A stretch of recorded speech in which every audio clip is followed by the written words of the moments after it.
Hello, what's up guys? Ito na naman po tayo muling nagbabalik, kapal ng mukha. Ayan. So, gabi na po yan. Medyo nagugutom. So, kumain muna po ako niyan. Salamat po sa sponsor. Hindi, ayan, parang hindi na naman pinakain. Tamang kain. Parang hindi pinapakain ng ilang araw. So, pahinga-pahinga din pagka may time.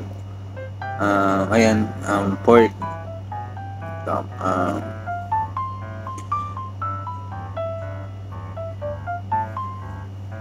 Ayan.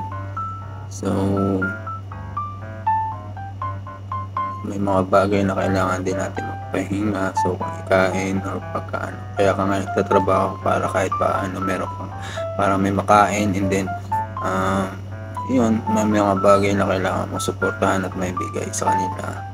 Kaya, syempre, need mong kumilos. Hindi naman kahit pa, hindi, pagka tumigil, ibig sabihin wala na. Kaya guys, pagka may time or kayang gawin mo na lang. Huwag ka na mag-isip pa kung ano pa man. Wala na may ibang gagalaw. Hindi yan. Kung kaya, gawin mo. Pagka hindi kaya, titigilan mo. Ayan. Guys, kain tayo. Sayang ang tattoo.